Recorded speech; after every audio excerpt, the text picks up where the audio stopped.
정부가 저출산을 극복하기 위해 신혼부부에게 맞춤형 임대주택의 공급을 확대하기로 하는 등 관련 대책을 내놨습니다. 네, 좀 더 자세한 소식 취재 기자와 함께 얘기 나눠보도록 하겠습니다. 건설부동산부의 김혜수 기자 나왔습니다. 어서 오시죠. 네, 안녕하세요. 예, 정부가 이번에 3차 저출산 고령사회 기본 계획을 발표를 했는데요. 이 안에 어떤 내용들이 먼저 담겨져 있나요? 네, 정부는 그동안 저출산의 문제를 기혼가구의 보육부담 경감에 중점을 두고 해결해 왔습니다. 이번 발표 내용에서는 저출산의 대응 자체를 일자리와 주거 등 비용과 만원의 문제로 전환했다는 게 가장 큰 핵심 사항입니다. 그동안 정부는 저출산의 극복을 위해서 국가 책임 보육과 다양한 일가정 양림 제도를 통해서 출산율 하락 추세가 일정 부분 반등했지만 만원과 비혼 추세가 심화되고 또 취업무의 낮은 출산율 등으로 인해서 정책 효과가 한계를 보인다 이렇게 평가를 해왔습니다. 이에 따라서 저출산 대책을 일자리와 주거 또 임신과 출산, 육아 등 4개 부문으로 나눠서 대책을 마련하기로 했습니다. 또 고령사회 대응의 경우에 소득과 건강보장 제도가 성숙하면서 사각지대 해소와 급여 수준 제고에 중점을 두고 또 고령사회 전환에 따른 생산인구 감소 등에 대응하도록 고용과 산업 등 구조 개편에 주력하기로 했습니다. 정부는 이 같은 계획을 통해서 2020년에 출산율을 현재 1.3명에서 1.5명으로 늘리고 또 노인 빈곤율도 49.6%에서 39%로 완화한다는 목표를 삼았습니다. 예, 그렇다면 그 대책에 대해서 구체적으로 하나하나 한번 살펴보도록 하겠습니다. 먼저 주거 문제인데요. 지금까지 행복주택이 있긴 했습니다만은 공급 물량이 좀 적다라는 지적이 분명히 있었는데요. 이번 대책을 통해서 좀 많이 늘린다고요. 네, 정부는 결혼을 기피하는 가장 핵심 문제로 지적되어 온 주거 문제를 해결하기 위해서 주거 사다리를 강화하기로 했습니다. 예비부부나 신혼부부에게 행복주택 등 임대주택을 향후 5년간 13만 5천 호를 공급한다는 내용인데요.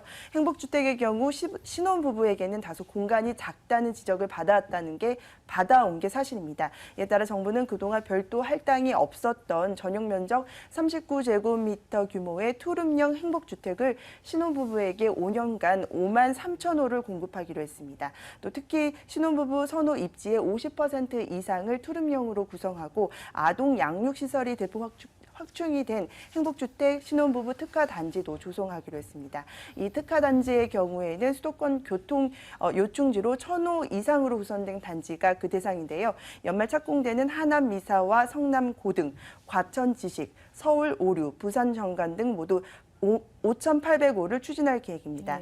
또 신혼부부를 위한 행복주택에는 국공립 어린이집과 등 하굣길 CCTV, 또 단시간 돌보미 위탁시설 등을 갖춘 아동 양육시설도 대폭 확충될 예정입니다. 네, 이렇게 행복주택 이외에도 임대주택을 더 늘리고 주택 지원자금도 좀 더 확대한다라는 내용이 포함이 됐다라고 하는데 이 소식도 좀 더 자세하게 들려주시죠. 네, 국민임대와 5년, 10년 임대, 또 전세자금 등 공공임대주택도 내년부터 향후 5년간 8만 2천 호를 공급합니다. 특히 공공임대 후에 일반 분양 전환되는 5년, 10년 임대주택의 경우에 신혼부부 할당 비율을 현재 10%에서 15%로 확대하기로 했습니다. 또 무주택 저소득 신혼부부가 원하는 주택을 직접 또 물색하고 시행사가 기존 주택 소유자와 전세 계약을 맺어 임대하는 전세 임대 역시 내년부터 평균 공급량인 3천 호보다 확대된 4천 호를 공급하며 향후 5년간 총 2만 호를 공급하기로 했습니다. 또 신혼부부가 선호하는 기업형 민간 임대 주택인 뉴스테이 역시 2017년까지 6만 호까지 확대가 됩니다. 신혼부부에 대한 주거자금 지원도 확대가 되는데요.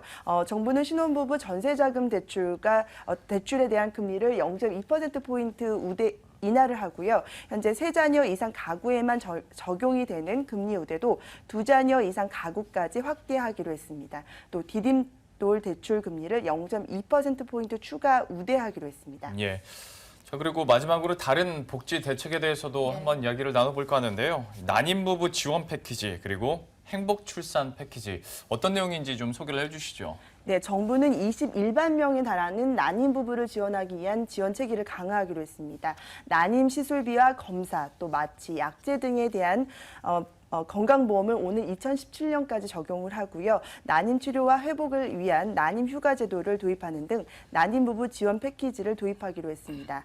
또 이와 함께 초음파, 1인실, 또 제왕절개 시 무통 주사 등 산모 부담이 큰 3대 비급여 부분을 내년부터 건강보험에 적용하는 행복 출산 패키지를 도입해서 임신과 출산에 드는 비용을 경감시켜 주기로 했습니다. 또 내년부터 육아기 근로시간 단축 사용 기간은 현재 1년에서 2년으로 확대하고요.